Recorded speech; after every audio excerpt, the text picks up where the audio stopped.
खरं तर सुरुवातीलाच राज्याचे सन्माननीय मुख्यमंत्री आदरणीय देवेंद्र फडणवीस साहेब, उपमुख्यमंत्री आदरणीय एकनाथजी शिंदे साहेब, आदरणीय उपमुख्यमंत्री आमच्या राष्ट्रीय अध्यक्ष सुनेत्रा काकी पवार असतील, भारतीय जनता पक्षाचे सन्माननीय प्रदेशाध्यक्ष रवींद्र चव्हाण साहेब असतील, आदरणीय तटकरे साहेब असतील, त्याचबरोबर शिवसेनेचे जे समन्वयक मंत्री आहेत उदय सामंत साहेब आहेत, इतर सर्व भरत शेठ गोगावले असतील, सगळेच या सगळ्यांचेच या निमित्ताने मी आभार मानेन की महायुतीचे उमेदवार म्हणून आदरणीय राणेसाहेबांचा सुद्धा मी आवर्जून उल्लेख करीन की त्यांनी सगळ्यांनीच आज अनिकेतभाई तटकरे यांचा उमेदवारी अर्ज महायुतीचे उमेदवार म्हणून दाखल करत असताना त्यांना आशीर्वाद दिले. मला खात्री आहे की अतिशय यशस्वीरित्या ही निवडणूक प्रक्रिया पार पडेल आणि जे या निवडणुकीतले सर्व मतदार बंधू भगिनी आहेत यांनाही स्थानिक स्वराज्य संस्थेचे सर्व प्रतिनिधी असतात यांनाही यांचे आम्ही जे महायुतीचे सर्व आहेत यांचे आम्ही आभार मानतो की त्यांनी या उमेदवारीचा अर्ज दाखल करत असताना आज आम्हाला सगळ्यांनाच आणि उमेदवार म्हणून अनिकेतभाईंना आशीर्वाद आणि पाठबळ देण्यासाठी उपस्थित राहील. काही लाडकी बहीण योजनेमध्ये काही अर्ज जे आहेत ते बाद झालेले पाहायला मिळतात. जवळपास याची संख्या आहे. अर्ज बाद झालेले नाही आहेत. खरं तर महायुतीची एक सर्वात महत्त्वाकांक्षी योजना म्हणजे मुख्यमंत्री माझी लाडकी बहीण योजना आहे. याची EKYCची प्रक्रिया ही साधारणपणे गेल्या वर्षी ऑगस्ट महिन्यामध्ये सुरू झाली होती आणि त्याला पहिल्या सुरुवातीच्या ह्याच्यामध्ये जवळपास 3 महिन्याचा कालावधी देण्यात आला होता.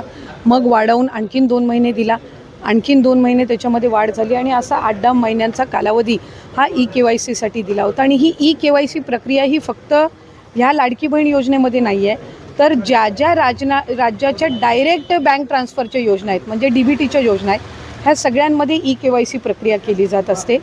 आणि हा जो 80 लाखाचा आकडा आहे हा फक्त EKYCचा नाही, यात EKYCचे काही महिला असतील ज्यांनी EKYC केलेली नसेल इतक्या मुदतीतसुद्धा तेही आहेत.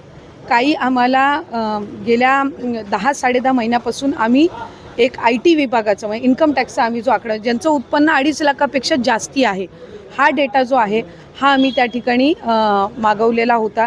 त्याला साधारणपणे 10-11 महिन्याचा कालावधी गेला तर त्या जवळपास एक 11-11.5-12 लाख हा तो डेटा याच्यामध्ये 80 लाखामध्ये समावेश आहे. याच्यात 4.5-5 लाख अशा महिला आहेत ज्या 65 वयोगटाच्या पुढे गेलेल्या आहेत, जे वयाचं निकष आहे तर त्यामध्ये असतील. त्याच्यानंतर याच्यात सरकारी कर्मचारी ज्यांनी लाभ घेतला होता ते काही हजारांमध्ये होते, 14-14.5 हजार असतील. त्यांच्याकडून वसुली जी आहे ही गेल्या 8 महिन्यापासूनच सुरू आहे, त्याच्यामुळे ते याच्यामध्ये आहेत. तर अशा पद्धतीनं काही नमो शेतकरीचे आहेत जे नमो शेतकरीचाही लाभ घेत होते, याचाही घेत होते. तर अशा पद्धतीनं ते साधारणपणे हा आकडा आहे. याच्यातसुद्धा काही आमच्याकडे ज्या लाभार्थी महिला आहेत यांनी विनंती केलेली आहे की त्यांनी EKYC करूनसुद्धा त्यांना लाभ हा बंद झालेला आहे. आम्ही त्याची फेर तपासणी करत आहोत जेणेकरून कुठलीही महिला जिनी EKYC केलेली असेल ती लाभापासून वंचित राहता कामा नये. त्याच्यामुळे राज्याचे मुख्यमंत्री देवेंद्र फडणवीस साहेब, एकनाथजी शिंदे साहेब, आदरणीय सुनेत्रा काकी असतील, मंत्रिमंडळ असेल याच्यानी आपण ती ज्यांनी EKYC केलेली आहे पण त्यांचा कदाचित काही कारणास्तव टेक्निकल अडचणीमुळे लाभ बंद झाला असेल ती आम्ही करतोय. काही अशा आहेत ज्यांनी संजय गांधी निराधार योजना आणि लाडकी बहीण योजना ह्या दोन्हीमधून जे लाभ घेत होते ते छाननीमध्ये कट झालेले आहेत, पण त्यांना दोन्हीपैकी एका योजनेचा कंपल्सरी लाभ हा आपण देणारच आहोत. त्याच्यामुळे जे अशा बाय डिफॉल्ट दोन्हीकडे लाभ घेत होते आणि दोन्हीकडनं त्यांची नावं कट झालेली आहेत त्यांना दोन्हीपैकी एका योजनेमध्येच तरी 100% त्याचा शासकीय ह्या योजनांचा लाभ हा मिळणार आहे.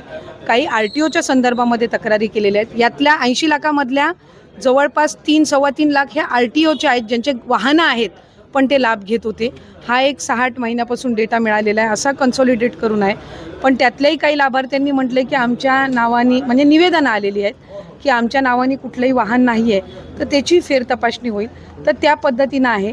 आणि साधारणपणे ज्यांनी EKYC चुकवलेली होती त्यांना 30 एप्रिलपर्यंतची मुदत ही देण्यात आलेली होती दुरुस्ती करण्याची. त्यामुळे असा आहे. आणि अजूनसुद्धा फेब्रुवारी-मार्च महिन्याचा लाभ हा आम्ही गेल्या आठवड्यापासून वितरित करायला सुरुवात केली आहे. त्यामुळे हा आकडा किती असेल म्हणजे वितरित केल्यानंतर हा 7-8 दिवसाच्या कालावधीमध्ये लक्षात येईल.